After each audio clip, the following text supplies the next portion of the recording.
हो सकता है आप बहुत ज्यादा बात कर रहे हों और ये चीज आपकी रेप्यूटेशन को चुपचाप खत्म कर रही है। आज हम उस 3000 साल पुराने कानून को समझने वाले हैं जो बताता है कि एक कमरे में सबसे पावरफुल लोग हमेशा सबसे शांत क्यों होते हैं। चलिए इस सदियों पुराने रहस्य को एक साथ समझते हैं। इस पूरे विश्लेषण का जो सार है वो इसी एक लाइन में छिपा है। सोच कर देखिए, अगर शब्दों को कीमती सिक्कों की तरह माना जाए जिन्हें सिर्फ तभी खर्च किया जाता है जब सच में कोई मतलब हो, तो जब भी कोई बोलेगा लोग ध्यान से सुनेंगे, है ना? लेकिन अगर शब्द यूं ही हर जगह बिखेरे जाएंगे तो वो अपनी कीमत खो देंगे। और यहीं से हम अपने पहले बड़े और दिलचस्प पॉइंट पर आते हैं, बात करने का विरोधाभास।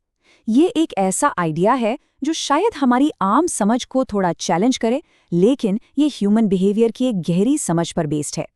तो असली बात यह है, कोई जितना ज्यादा शब्दों से इम्प्रेस करने की कोशिश करता है वो उतना ही साधारण और डेस्परेट नजर आता है। ये बहुत ही सिंपल है। आप जितने ज्यादा शब्दों का इस्तेमाल करेंगे उतना ही ज्यादा चांस है कि आप कोई ना कोई गड़बड़ कर बैठें, कोई ऐसा राज खोल दें जो नहीं खोलना था, या खुद को किसी मुसीबत में डाल दें। तो ठीक है, हम इसे एक ढाल की तरह कैसे इस्तेमाल कर सकते हैं? चलिए कुछ ऐसी सिचुएशंस को देखते हैं जिनसे हम सब कभी ना कभी जरूर गुजरे होंगे। कल्पना कीजिए, आप घर पर हैं और आपसे गलती से कोई कीमती चीज टूट जाती है। जब कोई पूछता है कि ये क्या हुआ, तो पहला रिएक्शन क्या होता है? जाहिर है, घबराहट। और यहीं पर ज्यादातर लोग सबसे बड़ी गलती कर बैठते हैं। वो शब्दों से अपनी ही कब्र खोदना शुरू कर देते हैं। मैं तो बस वहां से गुजर रहा था और फिर कुत्ता बीच में आ गया। ये सारी कहानियां सिर्फ आपको और ज्यादा गिल्टी दिखाती हैं। इसका दूसरा रास्ता क्या है? कुछ इतना आसान, मेरी गलती से मेज को टक्कर लग गई, मुझे बहुत अफसोस है।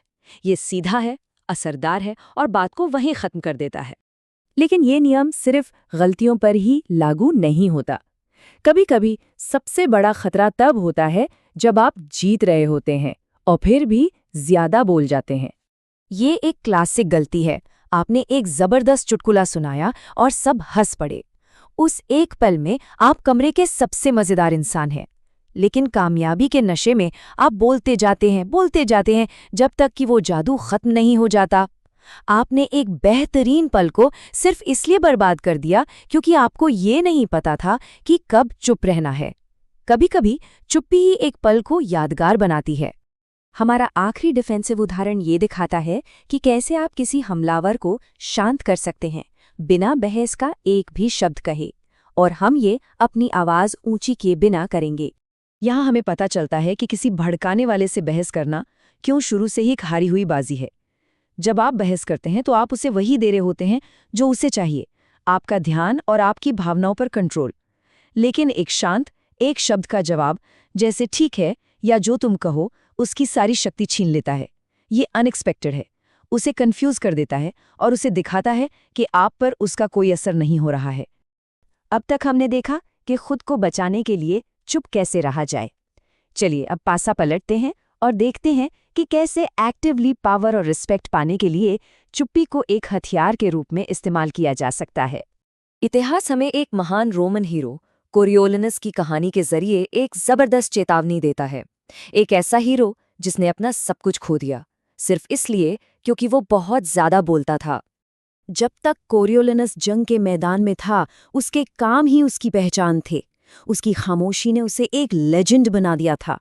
लेकिन जैसे ही वो पॉलिटिक्स में आया और लंबे लंबे गुस्से भरे भाषण देने लगा, वो सारा जादू हवा हो गया। लोगों ने देखा कि वो कोई महान नायक नहीं बल्कि एक और साधारण गुस्से वाला आदमी था।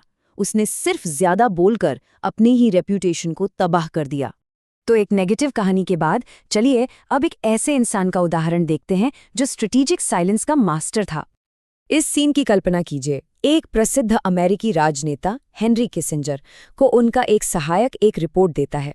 किसिंजर उसे पढ़ने के बजाय बस एक सवाल पूछते हैं, एक छोटा लेकिन अविश्वसनीय रूप से पावरफुल सवाल। ध्यान दीजिए, किसिंजर ने कोई निर्देश नहीं दिया, कोई आलोचना नहीं की। उन्होंने बस एक ही सवाल बार बार दोहराया और अपने कर्मचारी को खुद ही अपने काम को बेहतरीन बनाने पर मजबूर कर दिया। ये दिखाता है कि कैसे कुछ चुने हुए शब्द दूसरों को आपकी मंजूरी पाने के लिए कड़ी मेहनत करने पर मजबूर कर सकते हैं। लेकिन टेक्स्ट मैसेजेस और सोशल मीडिया की दुनिया में ये पुराना नियम कैसे काम करता है? ये जितना लगता है उससे कहीं ज्यादा पेचीदा है। और यही सबसे महत्वपूर्ण बात है। सोच समझकर कम बोलने और किसी के साथ सिर्फ बदतमीजी करने के बीच एक बहुत बारीक लकीर है। एक टेक्स्ट में कम शब्दों का इस्तेमाल करना पावरफुल हो सकता है। किसी को जानबूझकर नज़रअंदाज करना या गोस्ट करना जहरीला होता है। लक्ष्य ठंडा या दूर दिखना नहीं है, बल्कि अपने शब्दों को इरादे से चुनना है, ताकि जब आप बोलें तो आपके संदेश का असली असर हो। इस विश्लेषण के अंत में हम एक ऐसा सवाल छोड़ना चाहते हैं जो आपको इस नियम की सीमाओं के बारे में सोचने पर मजबूर कर देगा। हमेशा कम बोलना ही सही रास्ता नहीं होता। कभी-कभी अन्याय के खिलाफ बोलना जरूरी होता है। कभी-कभी रिश्ते बनाने के लिए खुलकर बात करनी पड़ती है।